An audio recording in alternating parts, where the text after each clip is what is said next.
नमस्कार, मैं हूं मन्नू मेहता। स्वागत है आपका गुरुग्राम न्यूज में, जहां दिखाई जाती हैं खबरें आपके शहर की। गुरुग्राम में अवैध कॉलोनियों पर शिकंजा कसने के लिए टाउन एंड कंट्री प्लानिंग विभाग की तरफ से योजना तैयार की गई है, जिसके बाद अब अवैध कॉलोनी काटने वालों के साथ साथ एजेंट और प्लॉट खरीदार पर भी एफआईआर दर्ज होगी, ताकि अवैध कॉलोनियों के खेल से पूरी तरह से छुटकारा मिल सके।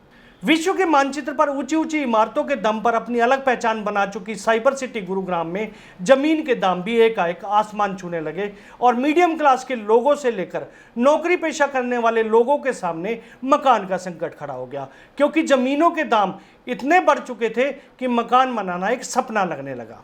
मीडियम क्लास और नौकरी पेशा लोगों की इस मजबूरी का फायदा उठाया अवैध कॉलोनी काटने वाले भूमाफियाओं ने, जिन्होंने गुरुग्राम के आसपास के इलाकों में अवैध कॉलोनियां काटना शुरू कर दिया और भोले भाले लोगों को अपने जाल में फांसकर शुरू कर दिया शिकार बनाना।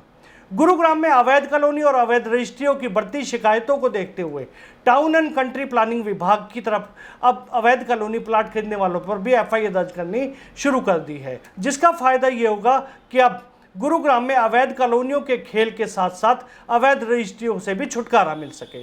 इससे पहले विभाग की तरफ से केवल अवैध कॉलोनी काटने वाले के खिलाफ ही केस दर्ज होता था, लेकिन अब खरीदार पर भी एफआईआर दर्ज होगी। माना जा रहा है कि इससे अवैध कॉलोनियों में प्लाट की खरीद फरोख्त पर काफ़ी हद तक लगाम लग जाएगी। उनके लिए देखिए, जो भी इलीगल कॉलोनीज डेवलप हुई हैं, हमने काफ़ी लगभग 650-700 एकड़ के ऊपर लॉकडाउन से पहले कार्रवाई की थी। काफ़ी आइडेंटिफिकेशन भी की है नई कॉलोनीज़ की, और हमने उनके ऊपर सख्त कार्रवाई की है। इवन अभी रिसेंटली हमने सोना में और बिलासपुर में स्ट्रक्चर्स भी हमने तोड़े हैं जो कि इलीगल बने हुए थे।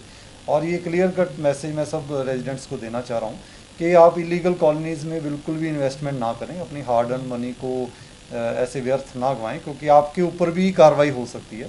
सेक्शन 7(2) ये भी कहता है कि अगर किसी ने इलीगल कॉलोनी में प्लॉट लेकर खुद कंस्ट्रक्शन कर रहा है तो वो भी उतना ही उसके ऊपर कार्रवाई हो सकती है जितना कि बिल्डर के खिलाफ होगी। तो सबके ऊपर कार्रवाई सख्त होएगी।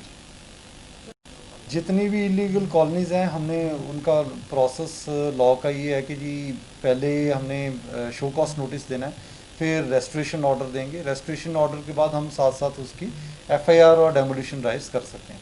तो हमने काफ़ी केसेस में एफआईआर रिकमेंड कर चुके हैं, और पुलिस विभाग से हर रोज़ नहीं तो हफ्ते में 1-2 बार कोऑर्डिनेशन हो रही है कि उनके अगेंस्ट एफआईआर कराई जाए। गुरुग्राम जिले में मौजूदा समय में अवैध रूप से 150 से ज़्यादा कॉलोनियां पनप रही हैं। इन सभी अवैध कॉलोनियों के लिए नगर योजनाकार विभाग के अधिकारियों द्वारा निर्देश भी जारी किए गए हैं कि ये एग्रीकल्चर जमीन है, यहाँ किसी भी तरह का निर्माण करना जुर्म है।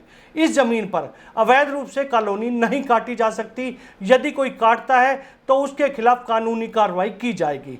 हरियाणा अर्बन एक्ट में 3 साल तक की सजा का प्रावधान भी निश्चित है। अधिकांश अवैध कॉलोनियां भौंडसी, धूमसपुर, सहजावास, सुल्तानपुर, फरूखनगर, मुबारिकपुर, ताजनगर, गढ़ी हसरू, जमालपुर, नरहेड़ा, नया गांव, महेंद्रवाड़ा, अलीपुर, दोहला, बादशाहपुर, धनकोट, हयातपुर, धामनोज में विकसित हो रही हैं। ऐसे में सबसे बड़ी चुनौती जो नगर योजना कार्य विभाग के अधिकारी हैं उनके सामने ये थी कि किस तरह से इन पर लगाम लगाई जाए, और अधिकारियों ने जाकर इन कॉलोनियों को कई बार ध्वस्त भी किया।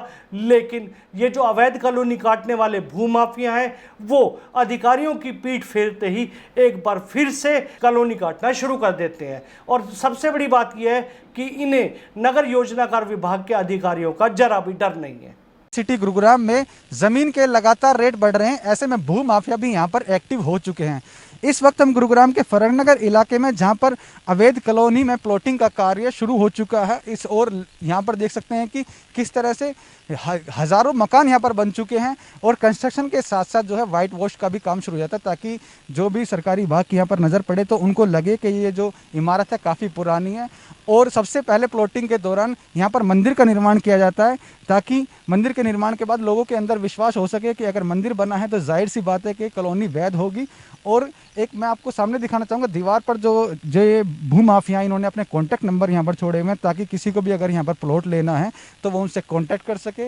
इससे साफ पता चलता है कि उनके अंदर जो है जिला प्रशासन का बिल्कुल भी खौफ नहीं है। खेत के अंदर इन्होंने जो है बिल्डिंग बनाई हुई है। और अगर हम बात करें डीटीपी विभाग की, तो डीटीपी विभाग को जब भी इनके बारे में शिकायत मिलती है तो वो एक्टिव होते हैं और इनके ऊपर जो भी तरीके से कार्रवाई हो सकती है वो करते हैं, अपना पीला पंजा चलाते हैं और जो अवैध निर्माण होते हैं उनको भी तोड़ते हैं। हालांकि जैसे ही कार्यालय तक अपने डीटीपी विभाग पहुंचता है दोबारा से वो अवैध निर्माण शुरू हो जाता है। इससे साफ पता चलता है कि कतई भी खौफ नहीं है डीटीपी विभाग का इन भूमाफियों के ऊपर। वहीं गुरुग्राम में नगर योजनाकार विभाग की तरफ से दावा किया गया है कि तहसीलदार और नायब तहसीलदार को आदेश दे दिए गए हैं कि वे सेक्शन 7A के तहत प्रतिबंधित गांव में यदि कोई भी रजिस्ट्री होती है तो वो रोजाना शाम को उनके पास इसकी रिपोर्ट भिजवाएं।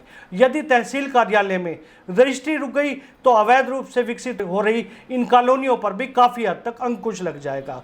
लेकिन सबसे बड़ी बात यह है कि अधिकारियों की मिलीभगत इस कदर बढ़ चुकी है कि ना तो अवैध ये रजिस्ट्रियाँ रुक रही हैं और ना ही कॉलोनी काटने वाले भूमाफिया इसे रोक पा रहे हैं। इन कॉलोनीज में भी लॉकडाउन के बाद या लॉकडाउन के दौरान कार्रवाई उन्होंने अपने कंस्ट्रक्शन एक्टिविटी की है, उनके ऊपर बहुत ज़्यादा सख्त कार्रवाई हम करेंगे। क्योंकि लॉकडाउन में अगर उन्होंने बनाया तो इसका मतलब यही है कि जी वो ये चाहते हैं कि जी हम कहीं ना कहीं सरकार से अलग होकर यहाँ पर कंस्ट्रक्शन कर लें। ये बिल्कुल नहीं होने दिया जाएगा। और हमने अभी रिसेंटली कुछ स्ट्रक्चर भी तोड़े हैं जो लॉकडाउन में बने थे, तो इनके ऊपर और ज़्यादा सख्त कार्रवाई होगी। बहरहाल एक तरफ गुरुग्राम में अवैध रजिस्ट्री और दूसरी तरफ से तेजी से गुरुग्राम में अवैध कॉलोनियों को विकसित किया जा रहा है, लेकिन विभाग की इस कदम से उम्मीद जताई जा सकती है कि जल्द ही गुरुग्राम को अवैध कॉलोनियों और अवैध रजिस्ट्रियों से छुटकारा मिलेगा।